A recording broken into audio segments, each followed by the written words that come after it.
Welcome to Cases with Gigi. Today we have Case of Jason Dale Bolton from Laurel, Indiana, August 21st, 1991. Let's go. Okay, so Jason Dale Bolton, Laurel, Indiana, August 21st. It's a quote from his sister, Tommy Jo, that I found. He was 16. These are the key players. Tim P. Tiny Tim. He was, at the time, recently released from jail on charges of dealing LSD, accompanied, and he was with Jason the entire night of the party. Jimmy, who was married at one time to Jason's sister, Tommy Jo, and he was in the car. Ex-brother-in-law. Yeah, ex-brother-in-law. And then Dwayne, who was driving the vehicle. The other players, Big Tim, Tiny Tim's dad. Big Tim. It says Big. Little Tim. Wow. That it was the party that they were supposed to be going to is at Big Tim's house. Gotcha. Jamie, who is Jason's cousin, Teresa, who is Tiny Tim's sister. She had previously dated both Jason and Jamie and had recently had a baby. Jesus. And then, I know, and then Marty H., who is Teresa's boyfriend. The party, by the way, was supposed to be held. It was being thrown because Tiny had just come back from jail on those LSD charges, and it was like a welcome home party or whatever. So that's what that was about. Jason. So Laurel, Indiana, really tiny town. It looks like population is now, as of 2019, 794 people. Oh. That's like Ava. Yeah. At the 2010 census, it was only like a little over 500 people. Oh, okay. So it's grown a little bit, but it's super tiny. I think it's only like, it's 154 acres. Yeah. So at the time Jason went missing, he was working at the stone quarry with his cousin Jamie and a couple of his uncles. He had also helped that same group of guys, his cousin and uncles, roofing Marty H's house. Okay. So, and he did smoke marijuana. He had bought it from Big Tim that day of the party on August 20th. Okay. Why is that relevant? He's blazing with his friends. You got a problem with potheads? Well, no, not at all, but... Okay, it's relevant? Not really. Okay. Well, kind of. Okay. So Big Tim was dealing him drugs? Yes. Okay. And I guess that's where a lot of people would go to get drugs, from Okay. what I read on this stuff. From Big Tim. From Big Tim, yeah. Timeline, very, very, basic, because can't really find anything other than what was provided by Jason's sister online. So on August 20th, 1991, he was at work at the rock quarry or roofing Marty H's house. It's not clear where they were working, but they don't know what they were doing. Right. Gotcha. Tommy Jo wasn't very specific in that, and this is going through posts on there was a message board called Helping Hands, and she was very active on that. Back in 2005. Okay. And so this is where I got all of the stuff from, Tommy Jo posting. So at the time he was working at the rock quarry, but also they were re-roofing Marty H's house at the same time. So I don't know if he was at the quarry or at Marty's house roofing. He was probably roofing if they were going back and forth to Big Tim's house buying marijuana. If you're working at a quarry, there's a good chance they're not going to let you leave for a marijuana break. Yeah, I don't know. I don't know. Okay. Maybe. So then throughout the workday, made several trips with his coworkers to Big Tim's, buying marijuana, checking to see if Tiny had come home yet. After work, he went home and cleaned up. He asked his grandfather for, Tommy Jo said that his grandfather had been saving up money for Jason, and Jason asked him for $10, but his grandpa didn't have $10, he only had $20. So he took the $20 from his grandpa and then said, I'll give you the other $20 when I get back. Because he only needed $10, I guess. It would be interesting So he gave him a 20. He said he'd give him the other 10 back. When he got back after the party, Gotcha. he would give him back that $10 that he didn't need. I think it would be interesting to know if that $10, if he had any money on him at all.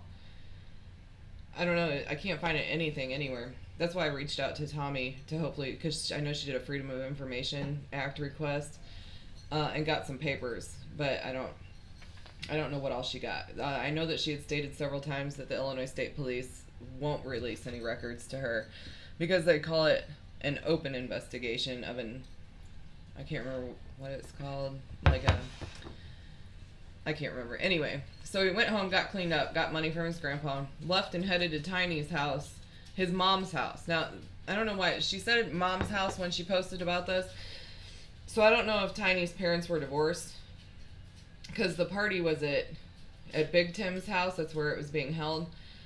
But here, when she was talking about this timeline kind of thing. Anyway.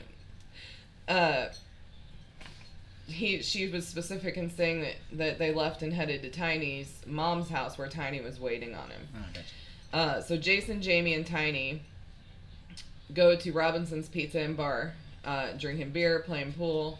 I don't know how long they were there, but they eventually left Robinson's to go to see Teresa and her new baby, right? Which is really weird because, to me, I don't know. She had previously dated Jason and Jamie, and they were cousins. Yeah, Jason and Jamie were cousins.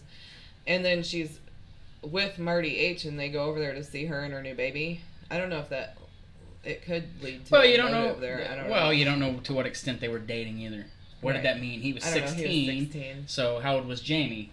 Much older? Or? I don't know. It didn't say. Okay. I couldn't find any information on that other than that he was. So later, after they visited with Teresa's baby and stuff, then headed out to Big Tim's house for Tiny's welcome home party. That's where everything kind of gets. Nobody knows what happened. Uh-huh. Tommy Joe says that a fight broke out there over girls. There was like a knife brought out, and that Jason was stabbed or something. I mean, I can't find any corroborating articles about that at all. So it's all hearsay. Yeah. Well, what led to that was that I guess Tommy Joe started getting anonymous letters in the mail, like saying this is what happened. Mm-hmm. But I guess those went nowhere other than her. I mean, she posted about it. She said that she has tried to call and give stuff to law enforcement, and they just won't hear it. Wow, imagine that. Law enforcement not wanting to hear facts. Were they in Carbondale? No facts, ma'am. Sorry. Anyway. So, anyway, we don't know what happened from the time they got to the party until 3, I think it was like a little after 2 when we'll see on the coroner report, 2 in the morning. But at 3:37, he is officially found on CR 750 South at CR 575 West. County line. Those county roads. Yeah. Okay, so the coroner report. This is a little blurry. If you see at the top, it says autopsy. No, there was no autopsy performed on a 16-year-old. What? Yeah, I thought that was weird. They just really weird, especially, I don't know. So, time of death around 3 a.m. Pronounced dead at 4:20 a.m. Ironic. They took photos. 420. Oh. Big Tim's marijuana ring. Big Tim's marijuana ring. Okay. Wow. Okay. Sorry. So they did take photos. I think I showed them to you. Yeah. I am not unfortunately, I seen it. I'm not gonna post them. They're pretty. I mean, you can find them online if you Google image search his name. But I will say this about it: the uncensored photo of him in the morgue does not look like tire damage. It looks very precise. Anyway, so this coroner report, since we don't have an autopsy, they didn't even do one on a 16-year-old, which is really weird. I feel like they always do an autopsy on somebody that... Well, given the way the body was found, you would almost... That would be a given. Yeah, I don't know. And they took... Okay, so let me read it, because they took these guys' words for it. It's believed that the deceased and a friend, Timothy, and I won't say his name, but they did spell his name wrong in this coroner report, had been visiting and drinking beer. They decided to walk to the deceased father's house on County Road 750 South. Upon doing so, it is believed that the two boys became tired and sleepy due to the alcohol and late hour and stopped to rest. It is believed that the boys fell asleep or passed out on the county road and were in the roadway when a vehicle driven by Dwayne came upon them. Mr. Dwayne told Trooper Fields that he thought he saw a person in the road and drove left to avoid him, not seeing the second person on the other side of the road. Dwayne's vehicle struck the deceased. The front left tire struck the deceased in the groin area, causing severe trauma and loss of tissue. The body was pushed down the road for a short distance and then passed over the body, crushing the rib cage on the left side and fracturing the skull in 2 places. The deceased had no ID on his person and was later identified by his sister at the hospital morgue. Cause of death, massive internal injuries and internal hemorrhaging. So, I just want to know, like, didn't the police think that it was really fucking weird that... It's ironic that out of the blue, on this back county road, people he knew ran over him accidentally and out of nowhere. Well... That's really strange. For sure. Oh, my ex-brother-in-law just happened to... And it wasn't even in Laurel, okay? This is what... The accident here where he was found didn't even happen anywhere near Laurel. It was 35 and a half miles away. And you'll see that. Yeah, I know. All right. Okay. This is just a diagram from the coroner's report of how everything was found. I can't really read it good at all. I don't know. It's blurry. What were you looking at? Well, it's above you on the video, so I was trying to emote like, yeah. Oh. Fatal accident diagram. Mm-hmm. I guess that's what it says. August 21st, 1991. It looks like 2:15 in the morning is about the time. So that's 2:15. 2:15 in the morning. And then 2 hours and some change later. Time of death around 3 a.m. So an hour and some change. Yeah. Wait a minute, what? Yeah, there was a lot of time there. Yeah. This says he was found at 3... Hang on, let's get past this. So, anyway, you can pause this and look at it if you want to get a better understanding of it. It's pretty self-explanatory. Mm-hmm. And that says Fayette County on there. So this... And that seems consistent. When I search... The newspaper articles, which I think you'll see here... In 1991, this intersection where he was found, because you can see this is 750 South that goes this way, and then it tees with 575 West. Okay, going south. So when you Google map this out, the newspaper article says this was in Columbia Township. I can't find that in Columbia Township. Present day, it says that this intersection is located in Spiceland Township. I don't know, just weird. I don't know if they did like a redistricting or something. I don't know. Weird. I don't know how that works. Anyway, so here's the actual Google map of it. And it looks like impact would have happened like around here. Okay. I'm just guessing. I'm not good at this kind of thing, like reading maps and distances and stuff like that. Yeah. This is a picture of the road that his sister Tommy Joe took. You can see his cross there in the ditch. Oh yeah.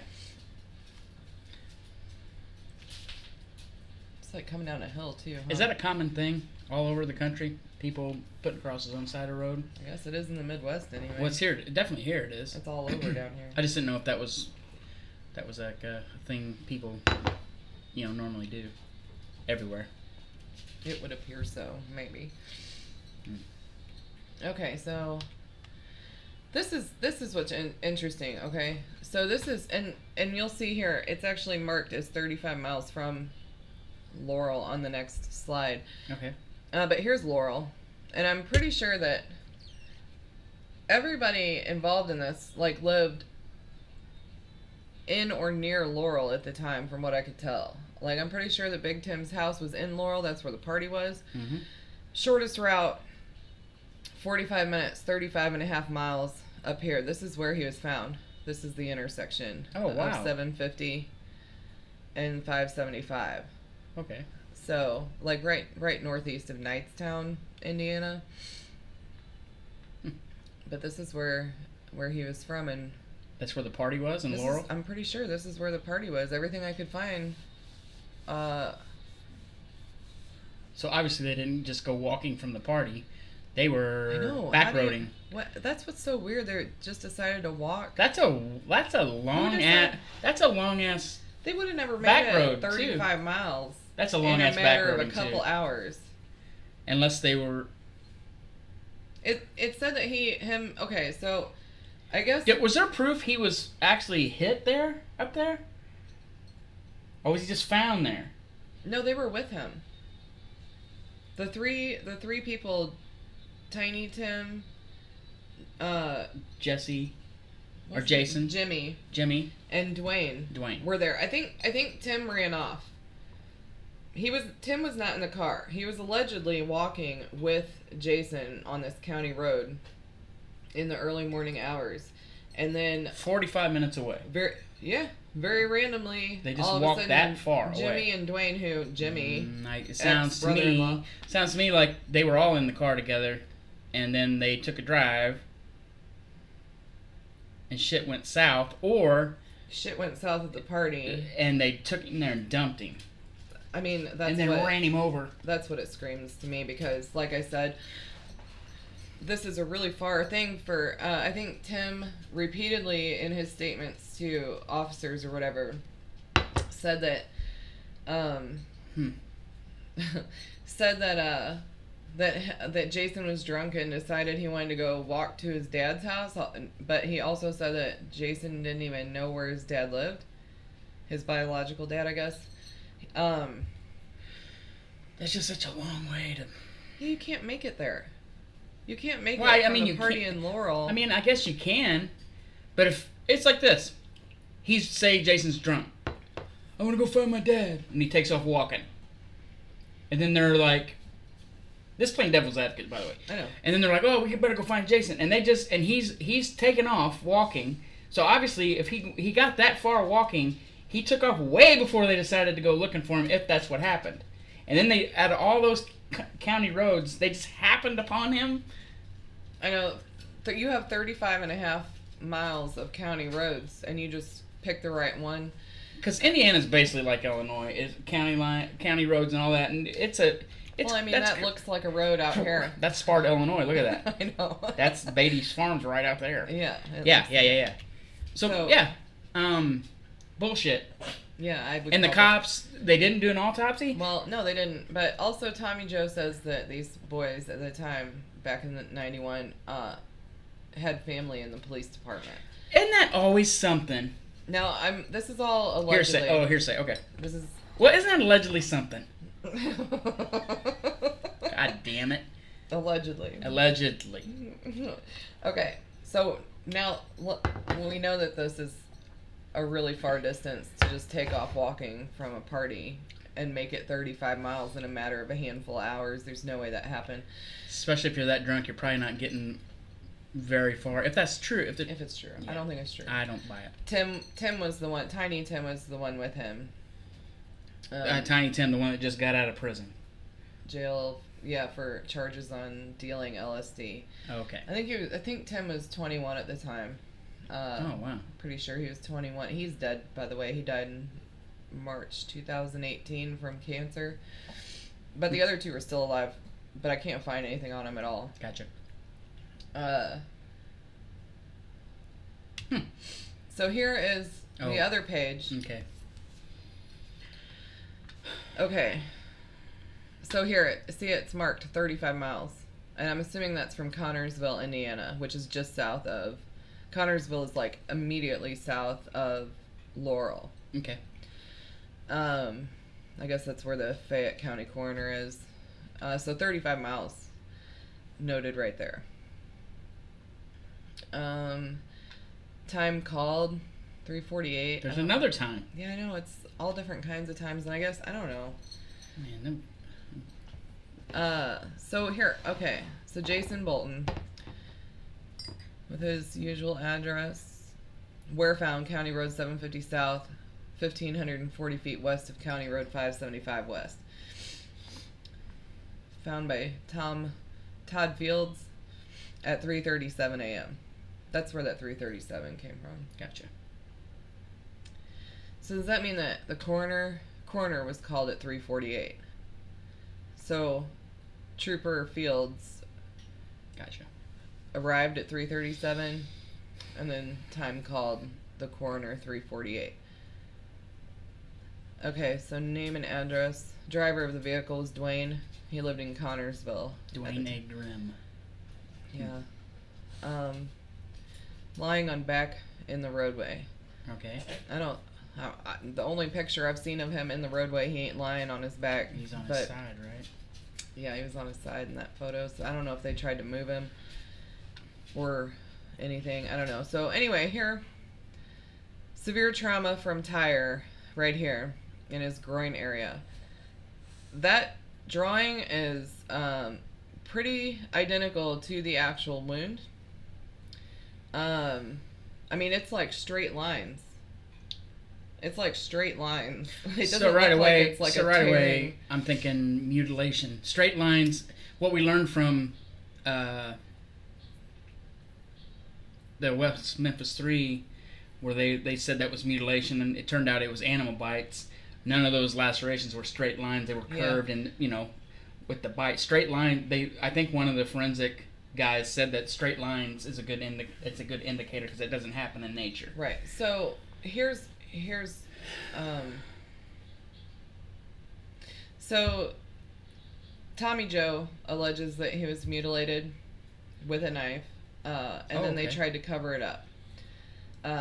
She has posted repeatedly that he was laid out she believes he was laid out on the road, spread eagle, and then the tires were aimed directly at his groin area first. She did say that when I don't remember. I think it was something with, she posted something that her mom at the time was dealing with the insurance company and stuff with Dwayne's car because it is the one that hit Jason. And because of that, either like the hospital or somebody released more photos of the scene to her mother. And so Tommy Joe has these, I'm assuming. And I guess she asked somebody, whether it was this Trooper Fields or something. She saw something in the picture laying by the ditch, like the grass line, by the oil chip road. And she said, "What is that?" And he told her it was one of Jason's testicles. So, I mean, I don't know. Here's the thing. Would you have a castration / emasculation / whatever the fuck this is? Because, I mean, literally you can find this If picture. he got ran over His jeans with were his on. jeans on, His jeans were on. he would have been crushed. That's all that would have happened. His jeans were on. What they hit him and stopped on him and then peeled out and his pants flew off? No, I mean, literally they didn't fly off because the picture you see of him laying in the road, he has his jeans on. Yeah, that... So, and then how did a testicle get out of it? That's rough. Yeah, I don't know. But Tommy Jo has repeatedly said this stuff on Facebook groups she's very active in about her brother's case, and way back in the day, like on Web Sleuth's message boards and like that Helping Hands back in 2005. Okay, now the number 3, lacerated scalp and skull fractures. Well, I mean, that would I wonder happen. what's that mean? Was it blunt force trauma? In other words, they beat the shit out of him. Here's the thing. I feel like all of this could be could be very typical of being hit by a vehicle. Sure. Except for the groin area. Especially when you look up the picture, the uncensored one. I don't feel like that's from tire damage. Yeah. Severe trauma from tire, I'm not buying it. Because in the picture of him on the road, he has his jeans on. His jeans are on. You're right. I guess if you get hit by a car, you can be slapped down on the ground. He could have hit his head on the ground or hit his head on the car. It said that he was pushed a matter of feet. In my mind, he didn't die by getting hit by a car. I think they ran. I think it was a cover up. I think it was a cover up too. I think that he was ran over to explain how he died, and they rolled the dice with it. And for some reason, the cops accepted that story. Yeah, but the genital cuts. I don't understand why that wouldn't give them pause. I don't know. Was there any word of the cops giving pause to that? Being, wait a minute, this don't work. No, they just reported it as an. Oh, they didn't do the autopsy, so yeah, they didn't really. Autopsy, they didn't really just give a crap. Coroner's report. Gotcha. Hit by a car. Listen to everybody at the scene, even though it's fucking weird that everybody at the scene is related to Jason in some way. Do you know anything about the area? Are we talking poor white trash? Like these are like disposable kids, disposable people. I don't know. From people commenting about Laurel, I don't know anything about Laurel, so if what I'm about to say offends anybody, I apologize, but from what I read online, from people that are familiar with the area and all that, says that Laurel is kind of a hard town. Okay. For being real tiny. So well, we have several of those right here in our area, so yeah. I understand completely. So they did do a toxicology report. I don't have that. Tommy Joe has it, I guess, and has spoken on this multiple times. I think other people that she is in contact with have a copy of it, but it's not. I couldn't find it posted online anywhere. Mm-hmm. So his blood alcohol content was 0.116, so legally drunk at the time. Gotcha. And he had, I don't know how to read this. I don't know what this means when it comes to drug intoxication. So Xanax, he had Xanax in his system, 19 ng per milliliter, mm-hmm. I guess. If anybody knows anything, if that's a big amount to have in your body alone, I don't know. I have no idea. I've never taken Xanax. I don't know anything about. No. That's a benzo, isn't it? But he had. I don't know. But he was also smoking pot too. Right. And why isn't that on the thing? I wonder. I don't know. Maybe they didn't test for it. I don't really know. But I know that Xanax is a depressant, and so is alcohol, and so mixing them can't be good, right? Right. I tried to do some research on Xanax toxicity and the effects of overdosing on Xanax, and it seems like when people mix Xanax and alcohol, they tend to be violent. It produces like aggressive behavior. I don't know. I really don't know anything about this kind of stuff. I don't. Yeah. So anyway, there's that. Is there anything else you want to talk about that's on here? No, it's just the and I get a little bit off topic when I look at these drawings because it's nude. And I got to remember that he was fully clothed when they found him. Fully clothed when they found him. Yeah. Okay. That's his obituary. He's just a baby. Jesus. Yeah, just a little kid. He was 5'6", weighed 135. He was just a little guy. Yeah, tiny. He was shorter than me. He's a huge dude. And a little guy. Tiny little guy. Yeah. So I would think it wasn't a good crowd that he was hanging out with. Went to this party. I don't know if a fight broke out. Maybe he mixed Xanax and alcohol and became violent, and then that's where the fight started. Maybe it was a fight started over women. I mean, I don't know. But somehow he ended 35.5 miles northwest of Laurel on a county road out in the middle of nowhere, mm-hmm. being hit by a vehicle driven by two people, one of them his ex-brother-in-law. Well, to play devil's advocate and going by past experiences, there's been times back in my day where we would road trip back road, not 35 miles away, but back road, stop to pee, act silly, and maybe a scenario like that happened, and then they were being goofy. He got out to pee. They took off, and then when they came back, like ha ha ha, they accidentally ran him over. That's play devil's advocate. I'm trying to place it to where it like we're automatically going, oh, they beat him to death and blah blah blah. We've seen so many cases where that's usually what happens, and then they lie about it. I'm trying to put a situation where it would be feasible for what they're saying, but they, you know how somebody would do something accidentally, they're under the influence, so they come up with a scheme to get out of it. It's very common, right? Mm-hmm. That doesn't explain the mutilation on his genitalia, but if he dated the same girl as another guy did, there might be some animosity there. But that guy wasn't there, was he? No, he wasn't there. But there's a whole lot of connections here. Like I said, for sure. You have, and if you're dealing with drug dealers, for every cool drug dealer that you deal with, there's also guys that are super paranoid, have problems. Everybody's talking about them. You know what I'm saying? You know what I'm saying? I know, but yeah, I get it. I don't mean drug dealers are cool. I'm just saying there's some guys that they're not. They sell drugs, but they're not criminals. Right, I get it. But they're criminals because they sell drugs. I don't know what I'm trying to say. I get it. They're not sinister. They're not sinister people. They're just making a buck. You know? Yeah, I get it. Okay. Anyway. Sorry. So you got, anyway, I don't know how he ended up 35 and a half miles away from where the party was supposed to take place. That's suspect. The whole thing's suspect. The police not doing an autopsy is super weird to me. Yeah. Unless it's just, do coroners look at a body and see that it's just blatantly this is what happened, and then they don't have to do it? This doesn't seem like a situation where they would look at the body and say, oh, this is exactly what happened. And then they take his pants off. Oh, wait. Maybe it wasn't common practice in 91. I don't know. I think this day and age, basically, unless you're, like, really old and die in your sleep. Yeah. Anything. I think I read somewhere one time that the rule of thumb is, like, anybody dying under the age of 50.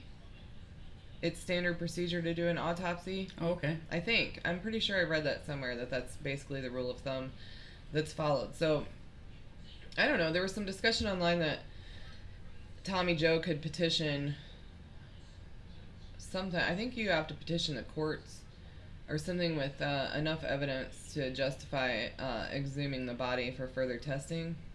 Mm-hmm. I don't know what you'd find at this point, though. You know what I mean? Yeah, I don't know. I don't know. Have another medical examiner or coroner go over his remains and look for anything that might have been missed in the initial. There was some. Apparently, I did read a little blip that Fayette County coroner, this guy, whoever he is, I can't remember who he was wrapped up in some controversy because he is not a certified medical examiner, or wasn't in 91. He was just a coroner, and now since then, Fayette County. Maybe just Fayette County alone or all of Indiana. I'm not sure. Or maybe it's a national thing. You have to, like, to be a coroner, you have to also be a licensed medical examiner. Mm-hmm. But at the time, this coroner wasn't. And then, so no medical examiner looked at him, just the coroner. There was no autopsy performed. It just seems like, they swept Jason under the rug. It's sad. Without even trying to figure out why they were all out there on a county road in the middle of nowhere at 3 o'clock in the morning, Especially 16 years old. Yeah. So. 91, times were pretty loose then. I guess, yeah. So. I was only 11, so I don't know. Yeah. I was still running around until the street lights came on.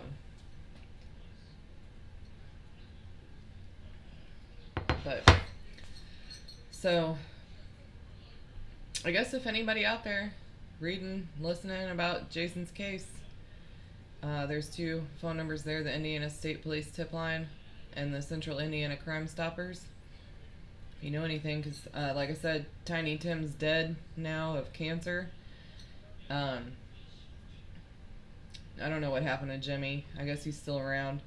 And Dwayne's around somewhere too. I can't find anything online about him, but if you know any of those 3 and what was going on that night, let us know. Let them know. If you're liking what you're seeing, by the way, subscribe to the channel and I guess you hit the bell, whatever that means. Do that too. The little subscribe alert thing, whatever. And if you know of any cases that you would want be us to cover, put it in the comments below. And thank you for watching.